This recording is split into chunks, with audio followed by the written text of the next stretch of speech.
आप देख रहे हैं फतेहपुर हलचल न्यूज़ चैनल। मैं हूं रमेश मोहन शुक्ला। मुझे विश्वास है अब तक का आपका दिन शुभ रहा होगा। आप स्वस्थ होंगे, सानंद होंगे और प्रसन्न होंगे। साथियों, होली का त्यौहार समाप्त हो गया है और अब आम जनजीवन पूर्व की भांति चलने लगा है। आज मेरे स्टूडियो में इस ज़िले की एक चर्चित युवा हस्ती बबलू कालिया मेरे साथ मौजूद हैं। मैं उनका अपने स्टूडियो में हार्दिक स्वागत करता हूँ। जय हो बड़े भाई। आज मैं बबलू कालिया जी, जो कि छात्र राजनीति से ही राजनीति के एक एक बिंदु को पकड़ते हैं, चाहे वो ज़िले की राजनीति हो, प्रदेश की राजनीति हो, देश की राजनीति हो या जियो पॉलिटिक्स। इस संदर्भ में मैं आज बबलू कालिया जी से, जो अमेरिका और इजराइल द्वारा ईरान पर 28 फरवरी को अचानक हमला बोल दिया गया, उसके संदर्भ में कुछ बातें जानना चाहता हूँ। बबलू जी, जब अमेरिका ने पहले आरोप लगाया कि ईरान परमाणु शक्ति बना रहा है, तो इसके पहले वो 14 दिन का युद्ध कर चुका था, जिसमें उसने वादा किया था, ये दावा किया था कि उसने ईरान की परमाणु शक्तियों को नष्ट कर दिया है। तो फिर ये दोबारा आरोप लगा करके, और उस समय जबकि बातचीत चल रही थी ओमान में, और ओमान इसकी मध्यस्थता कर रहा था दोनों की वार्ता का, और वार्ता लगभग निर्णायक मोड़ पर थी। उसी समय इनके द्वारा अचानक युद्ध छेड़ देना, कहाँ तक आप इसको न्यायोचित समझते हैं? न्यायोचित तो नहीं है, बिल्कुल ही न्यायोचित नहीं है, क्योंकि मानवता के इस समाज में और लोकतंत्र की बात करता है अमेरिका कहता है दुनिया के सबसे सशक्त लोकतंत्र है, और किसी देश के राष्ट्रपति को मार देना, अपने पड़ोसी वेनेजुएला देश को, मैं यहाँ से शुरू करूँगा वेनेजुएला से, क्योंकि वेनेजुएला के राष्ट्रपति का अमेरिका के द्वारा अपहरण कर लिया गया, जो एक आपराधिक प्रवृत्ति है। और अमेरिका द्वारा पूरे मिडिल ईस्ट को अस्थिर करना प्रमुख उद्देश्य ये है। जैसे तेहरान है, कतर है, ओमान है, और ईरान है, बहरीन है, सऊदी अरब है, कुवैत है।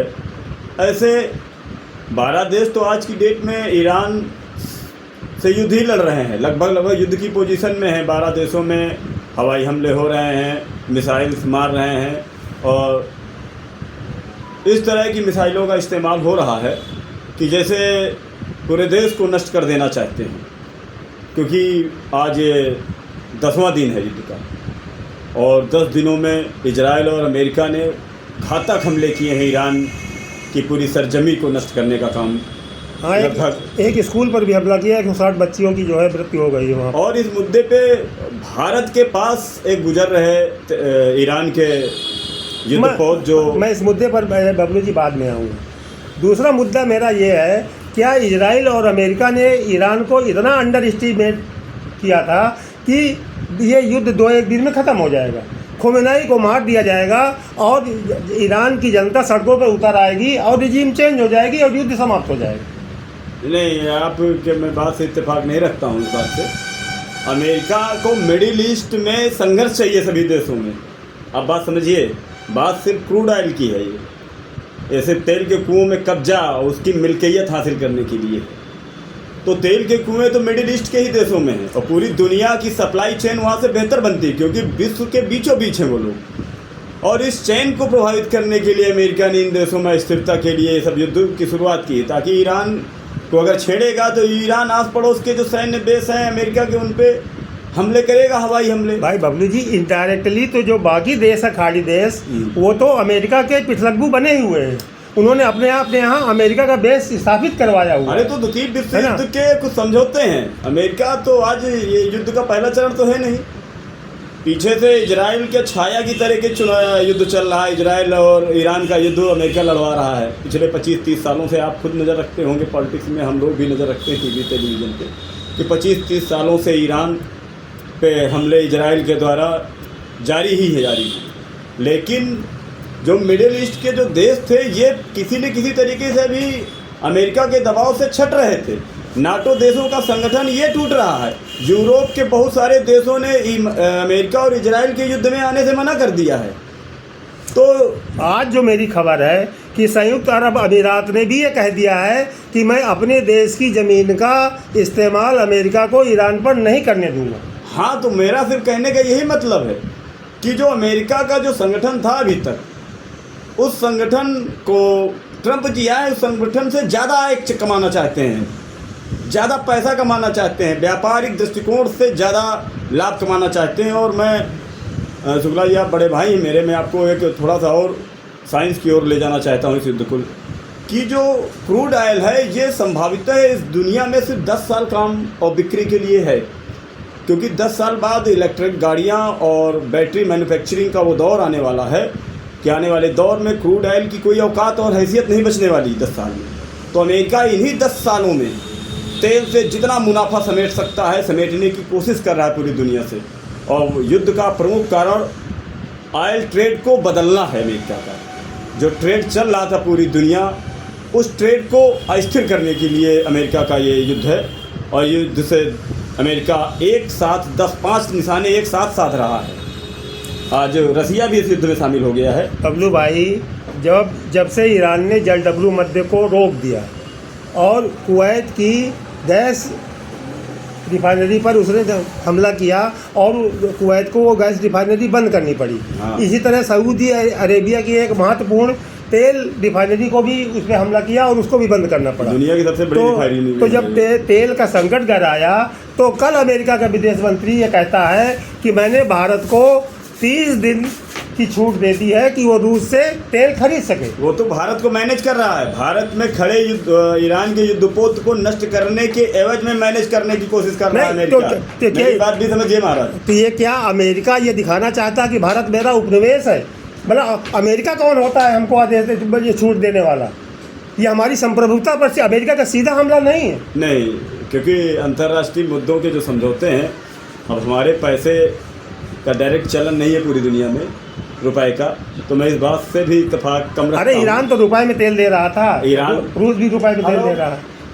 हाँ। ईरान जो रुपए में तेल दे रहा है, तो ईरान में युद्ध चलेगा तो तेल कहाँ से मिलेगा? कहीं ना कहीं तो तेल हमें खरीदना ही पड़ेगा ना। नहीं, वो बात सही है, लेकिन भारत की जो भूमिका रही इसमें कि ईरान के सर्वोच्च धार्मिक गुरु जो सर्वोच्च नेता थे अली खamenei की मृत्यु पर उसने शोक संदेश बड़ी देर में, पानी मिल जाएगा, त्वरित कोई प्रक्रिया नहीं आई। और अभी 2 दिन पहले भारत का राजदूत जो है ईरान के दूतावास में जाकर के शोक संदेश लिखता है।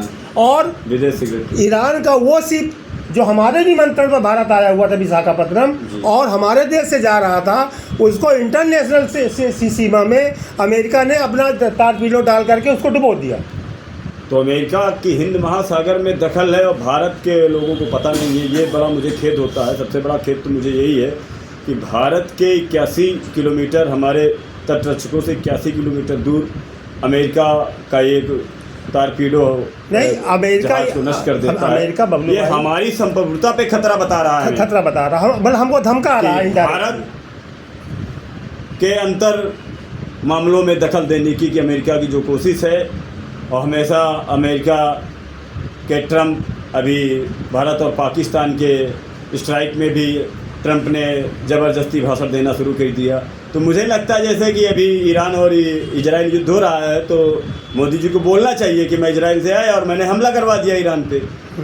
तो बोल सकते हैं, मोदी जी भी बोल सकते हैं। नहीं, ये इनडायरेक्टली भाई ईरान के जिस चाबहार पोर्ट पर हमारा अरबों रुपया भारत का निवेश हुआ, 10 साल का एग्रीमेंट है हमारा। अटल जी के ज़माने में ये चाबहार परियोजना लागू हुई और अरबों रुपया भारत ने उसमें निवेश किया। हाँ। और मोदी जी ने उस चाबहार पोर्ट को छोड़ दिया। तो ये अमेरिका किस कदर तक हावी है भारत सरकार पर कि वो हमको हर चीज़ में डायरेक्ट कर रहा है कि ये करना है, ये नहीं करना है, ये करना है, ये नहीं करना है।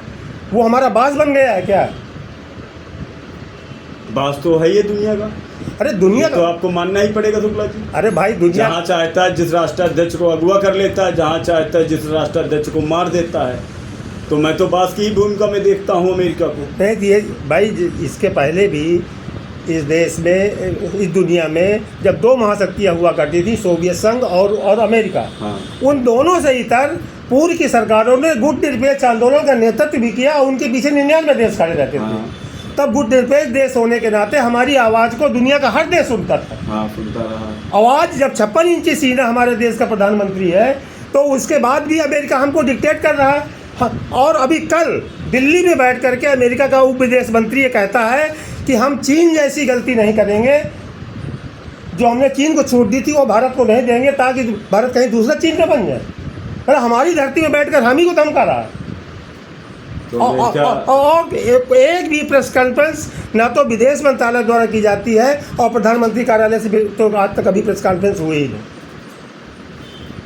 ये हमारी मतलब अमेरिका ने हमको अपना उपनिवेश बना लिया है, हमारा बास बना। ऐसी क्या मजबूरी है भारत सरकार की कि उसकी झूठ की बातों, भले आप रूस से तेल खरीद रहे थे, आपने कोई हमारे बहुत सारे व्यापारी समझौते हैं नहीं, दुनिया के भाई बहुत सारे देशों अमेरिका ने कहा रूस से तेल नहीं खरीद रहा है, ठीक है। आप कहते हैं कि हम खरीद रहे हैं, तो हम रसिया से तेल तो अभी पहले से भी खरीद रहे हैं, अमेरिका बहुत दिनों से रोक रहा है, तो रुक रहे हैं क्या? फिर ये तो रसिया से तेल कंज्यूम कर रहे हैं। फिर ये कहने में क्या दिक्कत थी कि आप कौन होते हैं मुझको इजाजत देने वाले? मैं तो रूस से पहले से ही तेल खरीद रहा हूं। वो कह रहा है, हमको इजाजत थोड़ी ना मांग रहे हैं अमेरिका से, हम लोग हम आप इजाजत मांगते हैं अमेरिका से। अरे तो उसका प्रतिवाद तो करना चाहिए भारत सरकार को। अब बोलेपन है ट्रम्प के, बोलते रहते हैं ट्रम्प जी, भौंकते रहते हैं, और छोटे छोटे देशों के राष्ट्राध्यक्षों को डराते हैं, धमकाते हैं, किसी तरीके से अपना दबदबा कायम करना चाहते हैं। अच्छा, अब बबलू भाई ये बताइए कि इस युद्ध का अंत क्या होगा और उसके परिणाम क्या होगा? इस युद्ध का तो अंत द्वितीय विश्व युद्ध है। मैं आपको बताया जा रहा हूँ आपकी स्क्रीन पे आज कि इस युद्ध में अभी 50 देश लगभग शामिल हो जाएंगे। अमेरिका की जो स्ट्रेटजी है, जो काम करने की शैली है, और जो दोनों देशों में तनातनी चल रही है, 10-12 देश और शामिल हो गए हैं। तो इससे जियो पॉलिटिक्स भी बदलेगी, और युद्ध अमेरिका चाहता है कि युद्ध लंबा चले, क्योंकि अमेरिका ही नहीं चाहता। 5वीं पीढ़ी के ईरान का असलहे बना रहा है। देखिए ईरान का भी बयान आया है, जो असलहे हैं वो भी जो हमारे देश में बहुत सारे देशों में पहले से जो सन 50 से लेके अभी तक असलहे बने हैं, नहीं खर्चा हुए, तो अमेरिका जैसा देश ऐसे असलहों को खर्चा करना चाहता है। नहीं, अमेरिका का भी, अब ईरान का भी अभी लेटेस्ट बयान आया कल, जो उत्तराधिकारी चुने गए हैं खोमेनी के पुत्र, उन्होंने कहा जब तक ईरान में एक गोली भी बचेगी तब तक जो है हम सरेंडर नहीं करेंगे। तो युद्ध भी चलेगा ये, और युद्ध में और बहुत सारे देश शामिल होंगे, यूरोप तक आ जाएगी। हमारे देश में भी बहुत चीज़ें महंगी और सस्ती होंगी, डीजल, पेट्रोल और गैस, ये तीनों इफेक्टिव रहेंगे। और महंगाई लगभग पूरी दुनिया को महंगाई से जूझना पड़ेगा, क्योंकि रसिया और यूक्रेन युद्ध भी लगातार 5 साल से चल रहा है। तो यूरोप के देशों में और मिडिल ईस्ट के देशों में इधर युद्ध चल ही रहे हैं। अफगानिस्तान ये दुनिया बबलू जी, क्या दुनिया धीरे धीरे तृतीय विश्व युद्ध की ओर बढ़ रही है? बिल्कुल करेक्ट की ओर चल रही है। तीसरा विश्व युद्ध चलेगा। लोकतंत्र के नाम पे सरकारें जब ताकतवर होंगी और लोग सत्ता सेंट्रलाइज हो जाएगी, मेरा कहने का मतलब है कि एक व्यक्ति के पास जब पावर पहुंचेगा तो तय है कि युद्ध, और तानाशाही जब बढ़ेगी तो युद्ध 100% बढ़ने हैं। और युद्ध अभी अमेरिका ने 10-12 देश शामिल कर दिए हैं, और मेरा आइडिया है कि 2-3 महीने में 50 देश इस युद्ध में शामिल हो जाएंगे। धन्यवाद बबलू कालिया जी, आप आए, आपका बहुत बहुत स्वागत। धन्यवाद। जय हिंद, जय भारत।